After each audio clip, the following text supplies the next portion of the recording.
Good evening, everyone. I am working on my projects at night, and I was going to do it in the morning, but I wanted to set up my computer system and show you how I set it up. I recently got this easel. It's usually for painting on the table, and I just set it up for my huge Cintiq tablet because the ones that were online are like $400, $500 just to prop this up. And I decided to break this out in storage and see if it worked, if it's compatible with my huge Cintiq, which is very heavy. And so it is compatible, but I think I'm going to drill this part down here and put an extra piece of wood so that the lip is a little bit more longer. It does fit perfectly. I put a little piece of foam in the back, and I'll show you later how that looks, but it looks like it's holding up. I can raise it up into this position, and then I can lay it down into a flat position, just so that I can, it just seems like an easel, that it's like a canvas that you're painting on it. And basically I love this. It's great. I can literally, like, it's a touchpad. So I have this pen here and I basically touch everything on the screen. It doesn't have like finger, which is the other tablets are like that, the newer ones, but I like how this is only it only like uses the pen, this Wacom pen, and this is the brand that it is Wacom, and it's a Cintiq tablet, 28 inches, and they go as big as 32, but I like this size because it's not gigantic. It's good enough for me. I can raise and lower the brightness of the screen. I love how it mimics my screen on the computer, and also it can also, you know, be compatible with other computers. It's like having a monitor, an extra monitor. But I love Apple, so I'm definitely an Apple Pro spokesperson. But I wanted to show you some of the tools that I use to like dust off and clean off my desk. So I have this Annie brush. It's usually for like barbers after they you know, give a buzz cut or whatever, to wipe away the hair on the face and shoulders and neck. But I use this to like dust my screen and just keep everything tidy. I definitely haven't been on my computer for a while. Had family illness, as you well know, but I am back on the saddle again and clearing up my desk and adding more accessories to make my computer, you know, my design flowing so that I can be more at ease and more comfortable with a raised tablet. I know this is huge. Like, you're thinking, why don't I just use an iPad? I do. I use an iPad. I use an iPad Pro, the larger one, the 12-inch one, and I also have a mini, and I have a standard iPad. But I do, you know, also use the classic tools for drawing, like pencils and markers and erasers, believe it or not.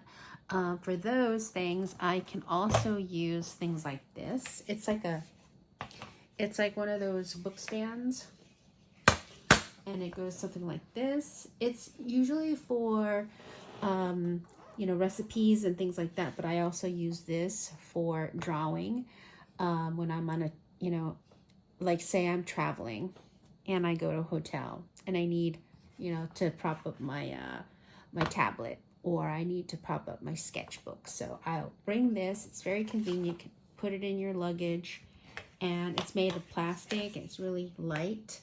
And I got this. This is Crate and Barrel a long time ago. like, again, this is for recipes and cooking. So if you put your cookbook on here, you follow the ingredients and that's what it is. But I love how it's plastic and I can use it for drawing.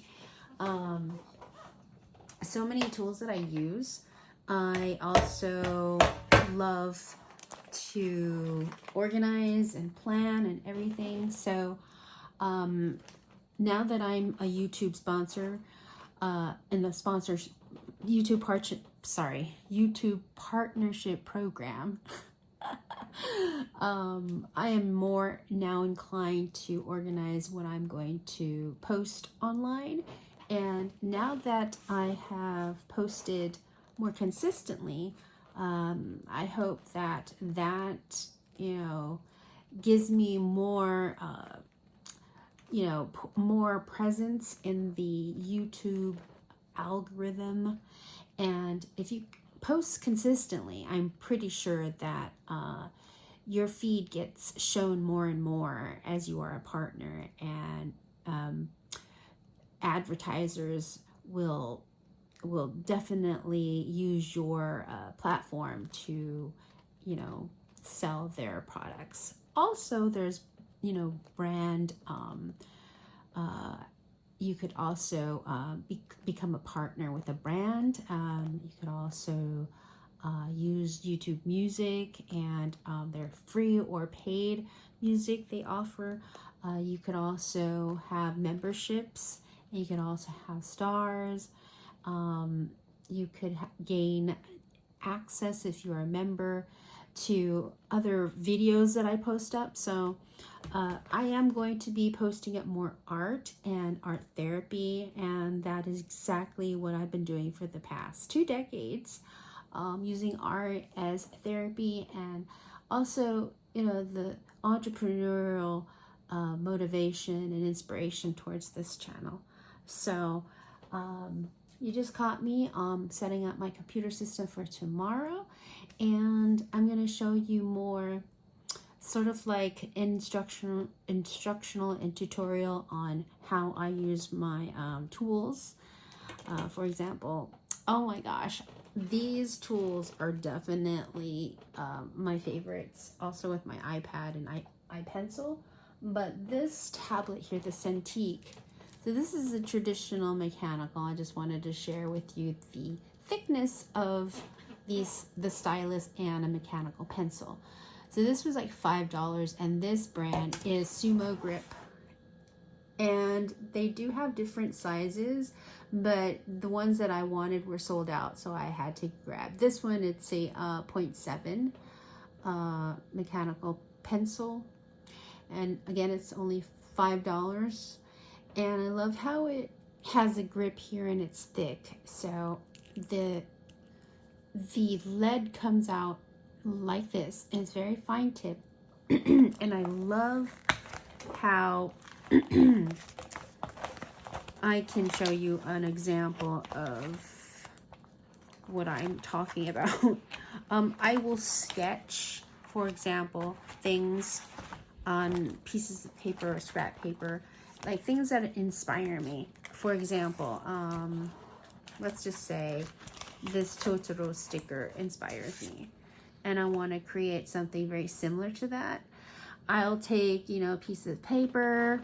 So I got this little sketch pad from Starbucks a long time ago. Gosh, see, it says Starbucks, and I put my name on it. And inside it has like a drawing pad or a pad. This one has my cartoon characters on it. It's a pad. It's a writing pad. And this was in collaboration with a company called L&L Hawaiian Barbecue, and I made these cartoon characters, and we licensed them out to the company, and they used it for their offshoot, Kuhi Kuhi Cafe. And so just take a piece of paper, and again, I have this cute little booklet, and I'll put a pad of paper right here. And in the left side, I'll have all my pencils, mechanical pencils, pens. At the time, I used this iPad stylus, and then this doesn't fit, so I'm gonna have to get like because this is more thicker, but usually for teaching, I'll use just a regular number 2 pencil, and then I'll teach on like a projector with the students. And so if I'm inspired to create a new character, I'll have my tools and a piece of paper, a book, a pad of paper, and then a hard surface. So again, I'll use this as my tool to set up my, you know, creativity site and oops, things like that. So let me show you exactly how this is going to be set up. Yeah, you just have to have everything, you know. A lot of people have like a desk or a dedicated area, a studio. I am at home, so I use my dining table, and you know, then I'll jump over here, digitally design it on my tablet. But usually I'll take an inspiration like Totoro, and I'll create my own character. I really love the style of Totoro. Even Totoro itself has its own different styles. You know, it could be the animated feature, or it could be cute like this. There's different, you know, views. There's different types of styles.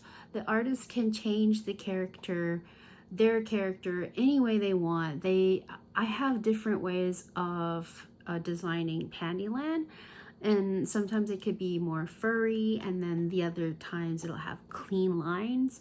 But usually I'll start off with guidelines that definitely give me the first look of the character, starting off with a basic circle, and then, you know, it's like a stick figure basically in a sense.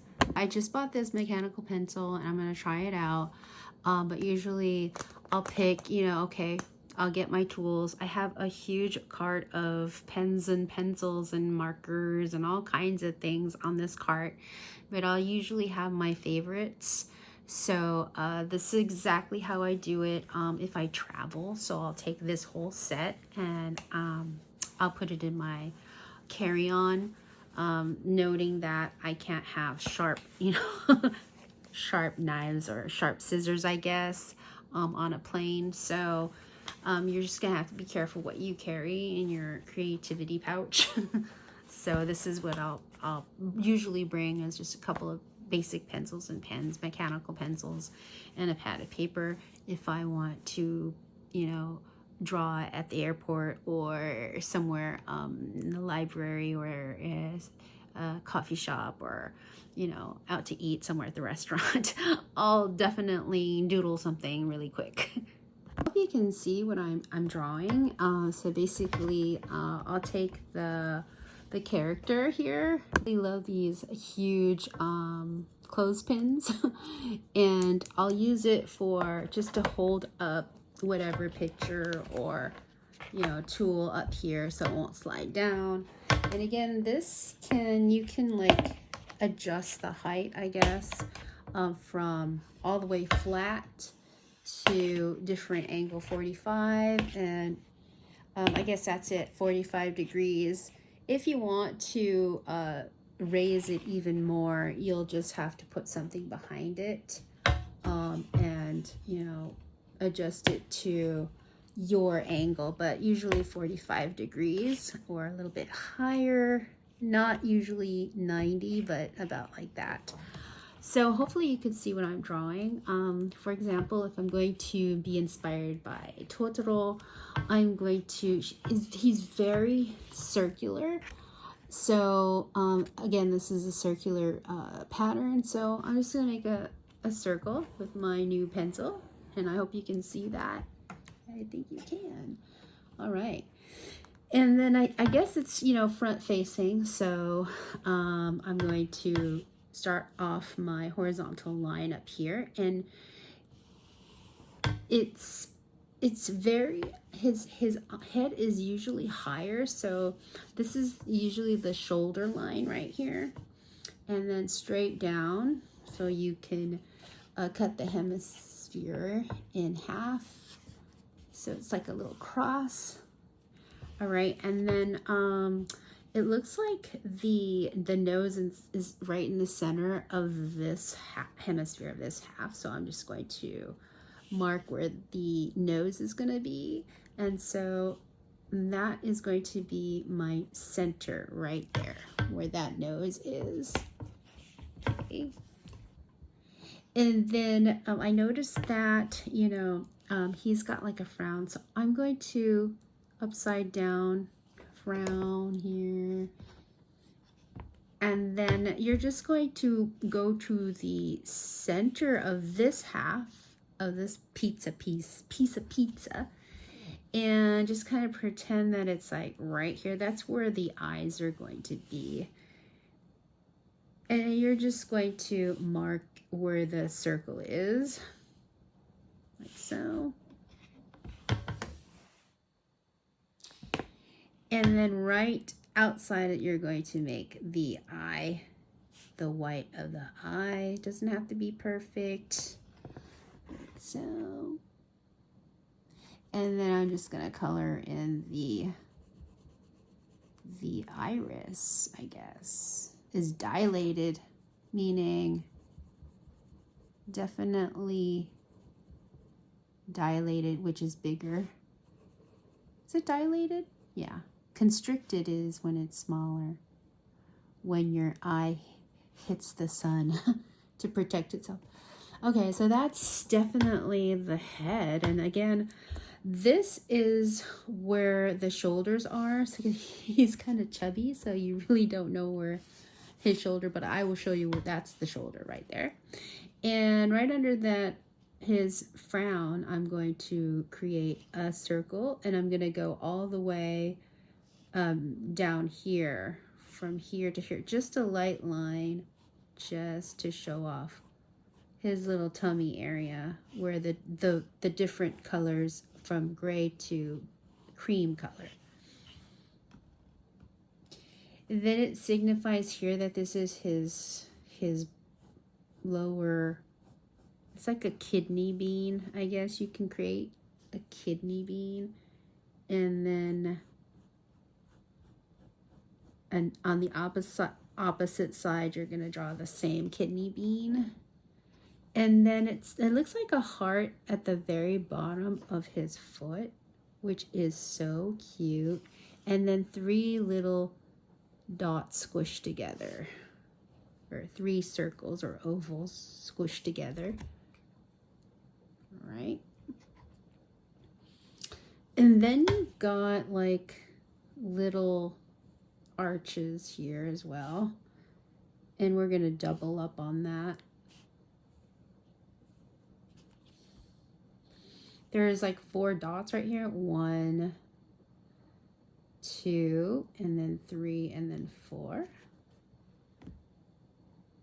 And then right where your eyeballs are, you're going to make those bunny ears. There's like a little stem right here, the very top. And then you're going to create the bunny ears. Not too high. Like that. I don't know if you can see that little stem there. I put like a little stem.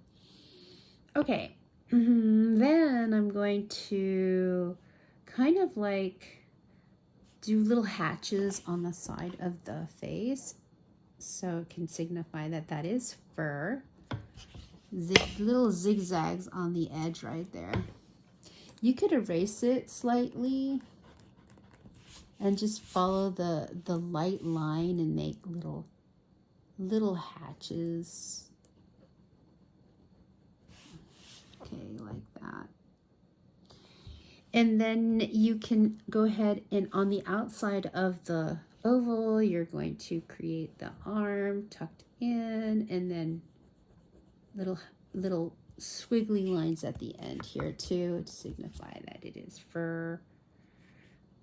Same thing on the opposite side. At that horizontal line, you're going to curve out and in, hatch, hatch, hatch. And then now you could add the bottom, the grass. So it's like squiggly line, hatch, hatch, hatch, hatch, squiggly line. And then his whiskers come out. 1, 2, 3. 1, 2, 3. And then it has little squiggly lines here, or hatches and cross marks. Then you could erase your guidelines. And there is your Totoro. And you could also adjust all of your little things that you have there. You could adjust the ears, you could adjust, and then color it in. But there it is, there's Totoro, so cute. He has a little umbrella up here made of leaves, so you could actually draw out the stick. Let me adjust that. And then draw out the leaf, which is arch, and then little zigzags.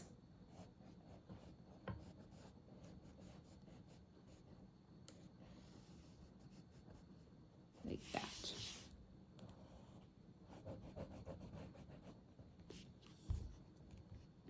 And then after that, after I'm inspired with Totoro, I would take this and I would do it digitally on Adobe Illustrator or Graphic. And so basically, you know, that's the look. I could change the character to have a similar look like Totoro. You know, I could create eyelashes on Totoro and make it a Totora. So that's easy. So I would just darken that and give it a cat eye and long lashes like my signature Sakura, you know, so like that. And then just wing it, wingtips, and make a Totora. So Totoro doesn't have, you know, there's no distinction of an ear hole, so I'll probably change it up and make my own ear hole. You know, now it's becoming a totally different character. I can create lashes on the bottom.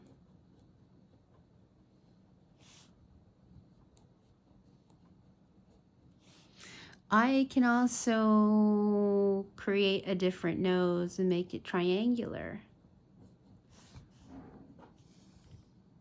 Right?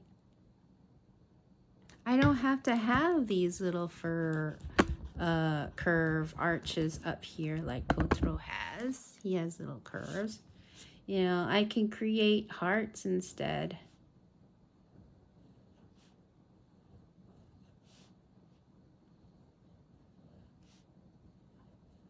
Just, you know, your little touches. You know, I could create a different, I could have a tail. Totoro doesn't have a tail. I could create like a amazing furry tail. You know, it's totally up to you. And then I would take this, it's going to be different on the computer version. So